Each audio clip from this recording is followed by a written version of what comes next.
Last spring, we found a need at our radio station in Monrovia, Liberia. The Diaz's were coming back to the States, and we needed somebody to go over there and cover for them, taking care of all the maintenance and things going on over there. And we asked a couple of students, looking for student volunteers, and Mitchel Leavitt stepped up. He's been over there, well, for the last 6 months at least. Just got back just before Christmas? Sunday got back. And he's going to come up and give a testimony of his time over there, and then we'll have a third song. Okay, Mitch, you're up.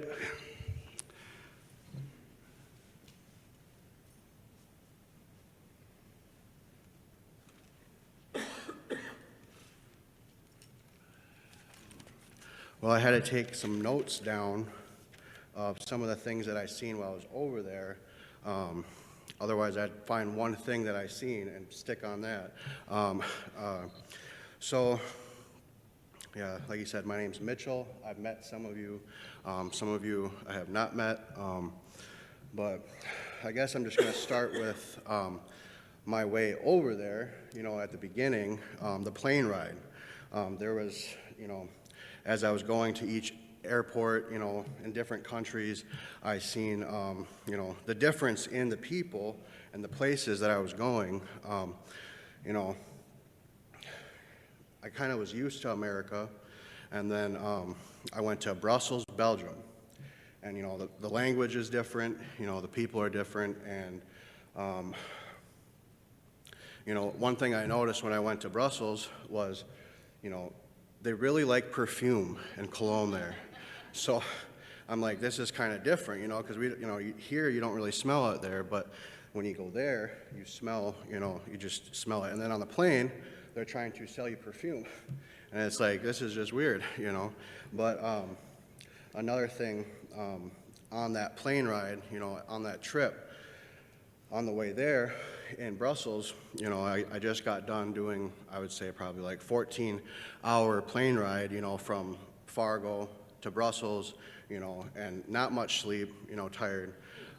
So I was in the line to go to Liberia at Brussels, and it was a lot of Liberians in the line, and behind me there were some Americans. They're from down south, and there's a missionary couple, and the woman, she was quoting John chapter 4, and so I'm sitting there tired, wanting to sit down, and she's just reading from the beginning. She's just trying to memorize it, and she read through it, and one verse that stuck out to me was John chapter 4, verse 13 and 14. It says, Jesus answered and said unto her, Whosoever drinketh of this water shall thirst again, but whosoever drinketh of the water that I shall give him shall never thirst, but the water that I shall give him shall be in him a well of water, spring up into everlasting life. So even though I was sitting there tired, wanting to sit down, just like not knowing what to do, because, I didn't know if I was going to make the flight or what. And she said that, and I was just thinking the Lord, brought somebody where there was nobody that I knew, different language, just to speak that verse, and I'm like, just comforting me, So some things that I noticed in Liberia, and this is the one thing that I didn't want to get stuck on, was this note I have, squirrels to lizards. Here in America, we have squirrels, squirrels running around, but in Liberia, they have lizards running around. So it's just like, when I got there, I'm like, oh, this is weird, lizards everywhere, But, so that was one thing I noticed that was different. But another thing was the people, they were out and about, they're working, they're out, trying to make a living, compared to America where, people are more, in their homes, not out and about like you see in Liberia, So with them being out and about, it's easier to talk to them and to witness to them. And, one thing I noticed about witnessing in Liberia is that mostly everybody is willing to hear what you have to say, where here, I talk about like Christianity, different denominations. You know, here you go and talk to somebody who maybe is a Catholic, they aren't going to want to talk to you because you're not a Catholic. But there, you know, if they claim to be a Christian, you know, they'll talk to you, you know, and then you can see where they're at, you know. So that was, you know, that was a blessing.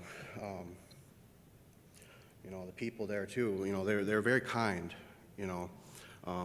You can give, you know, food out or something to the people, and you see, you know, we give them an apple to the kids, and the kids, they take a bite, and then they pass it on to, you know, another kid, and pass it around until everyone gets a bite, you know.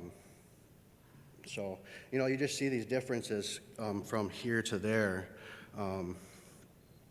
You know, the driving compared, you know, here to there, it was, you know, we have rules here, we have stoplights, you know, it makes things go smooth. But in Liberia, you have maybe 2 stoplights throughout the whole place. And the cops are there, and they're there to catch you if you, you know, if you're breaking the 2 stoplight, you know, going past that. And basically, you just got to pay them off, you know, so it's kind of very corrupt there. But so that was different, you know, and that's one thing coming back here. I have to get used to the fact that, you know, there's rules when you drive. You know, you can't just drive in front of somebody. You can't go past a stoplight, you know. So, yeah, that was interesting. One thing, you see the food that they eat, you know. We have like a whole bunch of different foods here to eat. You know, we have, you know, abundance of choices, you know.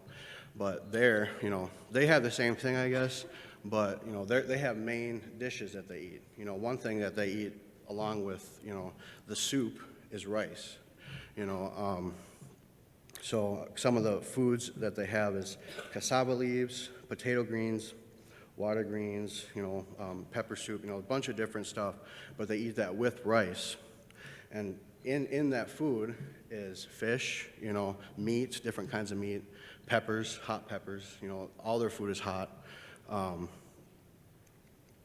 So that was interesting to see that, but also, you know, they have 16 different tribes in Liberia, and each tribe has a different dialect, and each tribe has a main dish. So like one tribe will have cassava leaves, one tribe will have potato greens, you know, different things. It was interesting to see that, you know, to get to know the people, you know. You know, I was thinking one thing, if somebody was to go there and to be a missionary, like full-time for a long time, it would be, you know, a wise decision to learn one of the dialects, you know, because there are a lot of people there that don't speak English, you know, they just speak that dialect. Josiah came, and he got invited to a church, and he got to go, you know, he's there now. I think he goes every Friday, and, you know, he has an interpreter there because some of the people can't understand the English fully. Some of them can only speak the dialect, and so, you know, I think not just Liberia, but anywhere, if you're going to go be a missionary somewhere, you know, to learn a language, you know, even, you know, I think every Christian, you know, with sharing the gospel, you know, that would be a good investment, you know, to learn a language, you know, because you might find somebody, you know.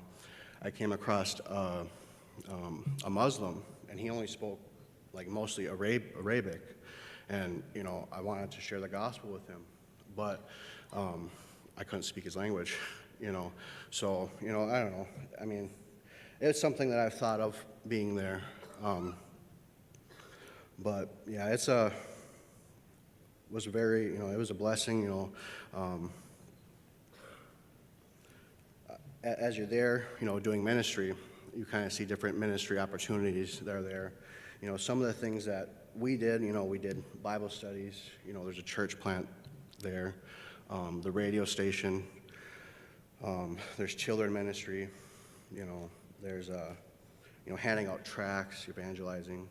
You know, one thing that we didn't do, you know, that I seen that could be there, is like bus ministry, because there's people that want to go to church, but can't make it because they can't afford it. But that would have to be very, limited in who can get on the bus, because a lot of people are just trying to get a ride, But yeah, so that's some stuff that you see, but there's a lot of things, There's a lady that came and she was doing ministry to disabled people, people with different, problems, people that came and ministered to the deaf, that there's people that have a need there, and I think a lot of the disabilities there, they don't know what to do with it. Yeah, some of them, some of the places they look at the disability and say that person's cursed, that they don't know what it is, and that's just what they know of. So there's a bunch of different, ministry opportunities there, just as there is throughout the whole world. I know that you guys have been going through Colossians, and I kind of have been going through that, doing the Bible studies and that. But one thing I kind of want to end with, before, after giving this short testimony, is just in Colossians chapter 3. It says, "If you be risen with Christ, seek those things which are above, where Christ sitteth on the right hand of God. Set your affection on things above, not on things on the earth." And really, that's just how we should be. We should not be looking at this world and the things that this world has, but we should be looking at things above. We should be looking to heaven and looking to the one who is in heaven, Jesus, right? And that same thing is, as you go, you see a lot of people, and you don't know if they know the Lord, right? But you can look to what we have ahead, right, in heaven, and we just want them to have that same thing, So I have a lot of pictures and videos, and I think I was going to make a little photo book, and kind of give little descriptions of each picture, It was, a lot of different Bible studies, different people. So, yeah, it's very encouraging to see people, getting saved there and serving, getting saved and, preaching and, singing and doing all these things, I got to see one of the churches there that some other missionaries came and started, and I think they have a Liberian pastor, and it's encouraging, because that's, the goal is to go there and see people get saved, and then to see a pastor from that place, because they know the people, they know how to speak to the people. So it was encouraging to see that. So that is the testimony I have. Yeah. So.